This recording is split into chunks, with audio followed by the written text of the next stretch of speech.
Ladies and gentlemen, in the heart of the Amhara region, a theater of profound and distressing events is unfolding, revealing a stark narrative of conflict between the Ethiopian National Defense Force, ENDF, and the Amhara Fano forces.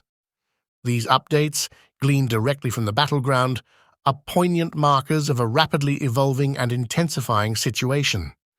Jawi, nestled in western Gojam, has become an arena of relentless clashes between the ENDF and Amhara Fano forces. The gravity of the situation is underscored by the intensity of the fighting, posing significant questions about the long-standing tensions embedded within the region and the potential far-reaching consequences of such a protracted and heated confrontation. The southern reaches of Jebat and Shebel Barkami in Jama, southern Wello, bear witness to a forceful offensive by Fano forces against ENDF convoys and checkpoints. The toll of this offensive is tragic, with casualties reported among Amhara police, militia, and ENDF soldiers. Adding to the complexity, Fano Amhara forces have achieved a strategic victory by capturing Jama in South Wollo, accompanied by the liberation of prisoners following the retreat of ENDF soldiers. The northern frontier of Lalibela in northern Wello has not been spared from the ravages of conflict. Scores of Amhara militia and police have tragically lost their lives in the line of duty. Presently, Lalibela finds itself under the control of ENDF, signaling a pivotal shift in the power dynamics of this historically rich and culturally significant region. The turmoil extends its grip to Azezo in central Gondar, where the district leader, county officials, and 2 police officers met untimely fates at the hands of unidentified gunmen. The circumstances surrounding these attacks cast a shadow of uncertainty over the security and stability of the region, prompting a closer examination of the motivations behind such brazen acts of violence. In Western Kwara, West Gondar, the narrative takes an enigmatic turn with the reported killing of Captain Maru Berhe by unknown gunmen.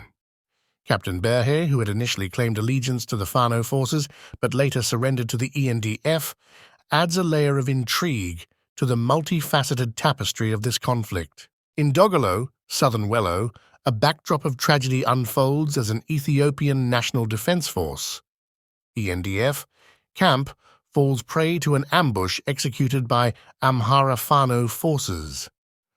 The aftermath reveals a devastating toll, with casualties mounting among the ENDF soldiers, marking a poignant chapter in the complex and intensifying dynamics of southern Wello.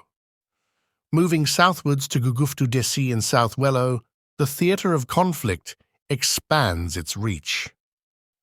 Fano forces orchestrate a well-executed ambush against the ENDF, resulting in substantial losses. This strategic prowess demonstrated by Fano forces highlights the formidable challenges faced by the military in maintaining control over this volatile region. Further along the Kombolcha to Desi Road in South Wello, Fano forces unleash another ambush against ENDF convoys, inflicting significant losses, including the reported deaths of several ENDF soldiers. This recurring pattern of ambushes underscores the unpredictable and volatile nature of the conflict as both sides engage in fierce and strategic maneuvers. Akonba in northern Shua becomes another focal point of tragedy, with Fano forces intensifying their attacks by ambushing ENDF convoys. The repercussions are profound, resulting in the loss of several high-ranking Amhara police officials.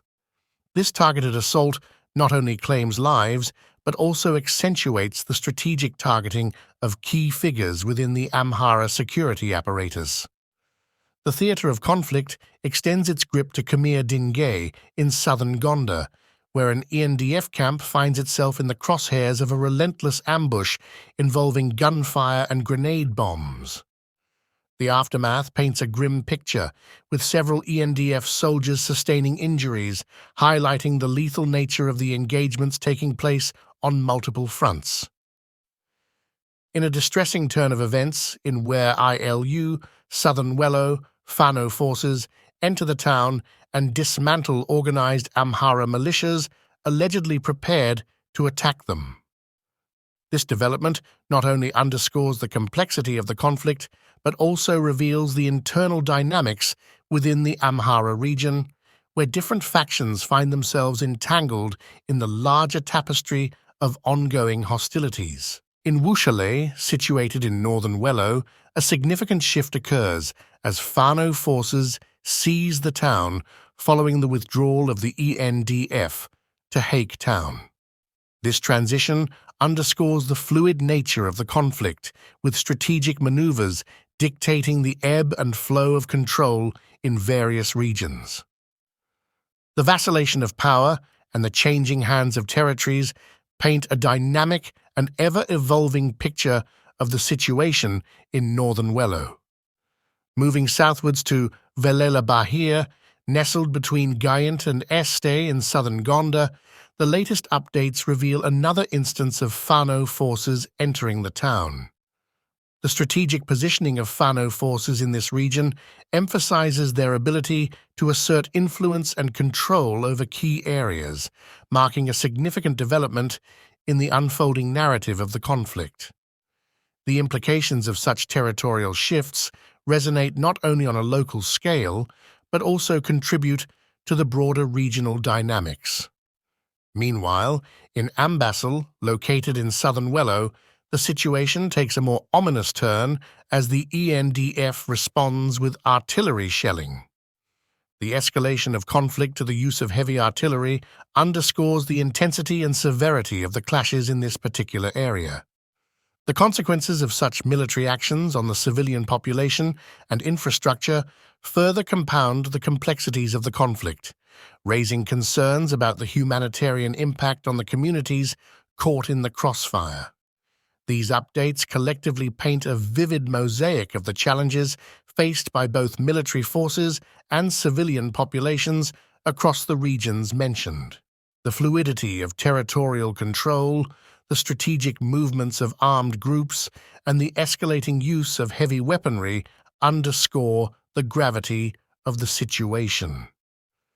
As the conflict unfolds, it becomes increasingly imperative for diplomatic efforts to find a resolution that addresses the root causes of the strife and alleviates the suffering of the affected communities.